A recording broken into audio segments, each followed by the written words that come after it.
Bitcoin, the original cryptocurrency. You can't talk about crypto without talking about Bitcoin. Some people love it. There's even people called Bitcoin maximalists, but then a lot of people aren't so sure. And one of the big questions is Bitcoin money? I don't really understand it. We're going to talk about it. I'm going to try and help you understand what Bitcoin is. So one of the places I want to encourage you to go to is bitcoin.org to take a look at the Bitcoin white paper. So if you go to this website and then you click on Introduction, scroll down here to white paper, click on that. You can download the white paper. Actually, you can even just click here and it'll pull it right up in your web browser. The title of the Bitcoin white paper is Bitcoin, a peer-to-peer electronic cash system.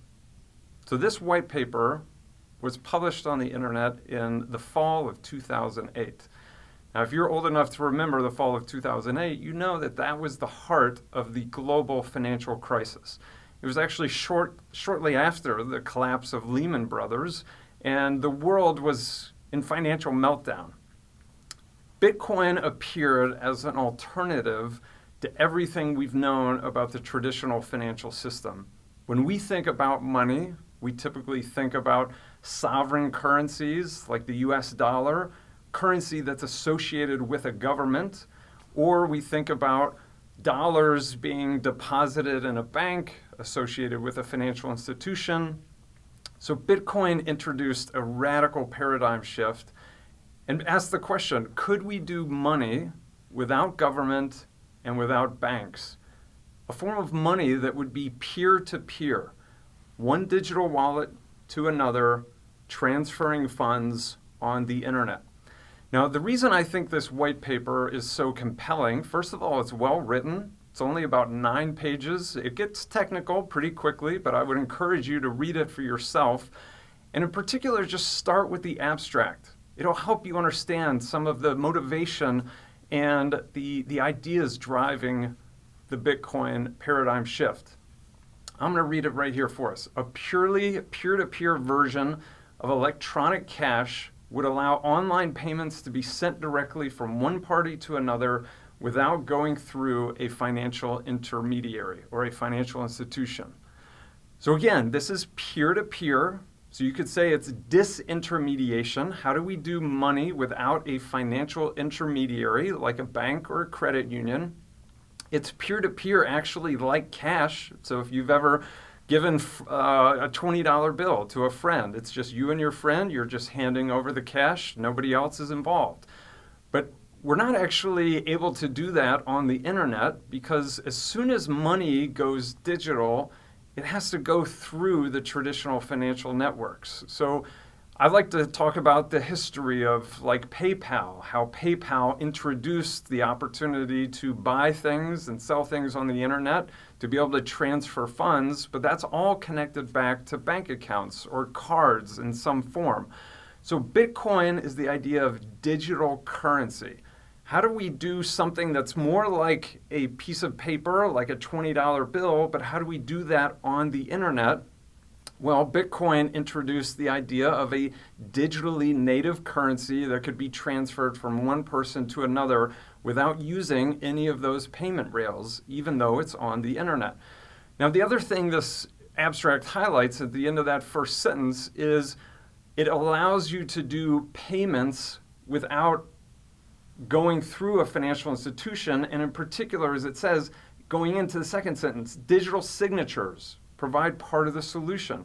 But the main benefits are lost if a trusted third party is still required to prevent double spending. So with Bitcoin, they basically solved what's called the double spending problem. It's very easy to copy things on the internet. All of you have had a PDF on your computer and you've made a copy of it, you've emailed it to somebody else. We can duplicate things digitally all the time. Well, if you're going to have digital money, you don't want digital duplication because that would kind of be like counterfeit. You know, you could send money to one person, then turn around and say you're sending those same funds to another person. That would be double spending. How do we solve the double spending problem? Bitcoin uses a technology called blockchain. Blockchain was a technology that was around before Bitcoin. If you read this white paper, you'll see that it references some of that research and that earlier work. Blockchain is a technology that exists outside of Bitcoin. Blockchain has a lot of other applications beyond just digital money, but Bitcoin would not exist without blockchain. You could say that Bitcoin is built on blockchain. Now, this is where this white paper can start to get pretty technical pretty quick, but if you scroll down through this introduction, you get into some of the basics of how blockchain works. Now, again, I wouldn't necessarily recommend trying to understand everything in this in one go because, you'll start to get confused. But in a later episode, I'll try and explain how blockchain works, how it connects these transactions into a block and then connects the blocks to one another, creating a record. So blockchain is a distributed ledger technology.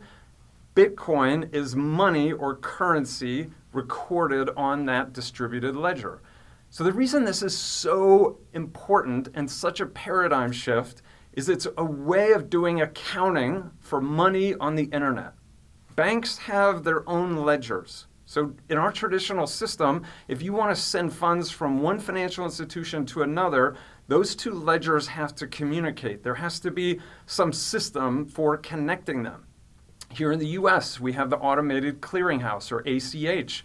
So we're constantly doing electronic funds transfers, and then you have a reconciliation or a clearing process to make sure that everything is lining up.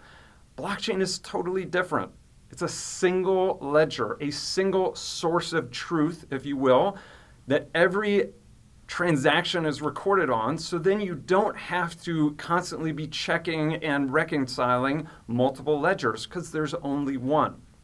Now, this is an incredibly powerful tool, and as I said, we'll talk about blockchain later, but the other thing that I think people wrestle with Bitcoin is when they look at the price of Bitcoin.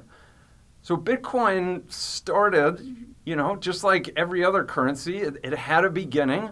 And that beginning way back in 2009, when the first Bitcoin was first minted, that was less than $100. So you can see on here, going back to these early stages of Bitcoin, it was down in the less than 100, 100 to 200. But then we had this massive spike in late 2017. That was when Bitcoin blew all the way up to $20,000 per Bitcoin. That got a lot of people's attention. I still remember going to conferences in the winter of 2017, and everybody was excited. They were talking about it, but then Bitcoin prices pretty quickly fell back down in early 2018. That whole section through there of 2018, 2019, sometimes referred to as the crypto winter. So that kind of volatility really makes it hard for people to wrap their heads around Bitcoin as money, because there's really two characteristics of money. Money as a method of payment or a medium of exchange, and money as a store of value. So if you want to put your kind of hard-earned money into Bitcoin, you're going to be worried about this volatility. But Bitcoin wasn't really designed to have a fixed price. That price is simply driven by supply and demand. The supply increases steadily over time, and so these wild swings are really just changes in the demand for Bitcoin. Prices rise when people want to own Bitcoin, and that's what we've seen in these last couple of years during the COVID pandemic. Prices grew all the way to $69,000 in the fall of 2021. So now we're talking about prices possibly coming back down. There's still a lot of volatility, but the main thing I want you to take away from Bitcoin is the paradigm shift. If we're going to do business on the internet, we need a way to send money on the internet. The current rails that we have, they're not that efficient. They have relatively high transaction costs. This is a way of using digital cash, electronic cash, to do transactions in a digital way. That was a brand new idea back in 2008, and I think it's still an incredibly compelling idea. So whether you like Bitcoin or not, this was the birth of crypto, and this was the beginning of a new age for digital money.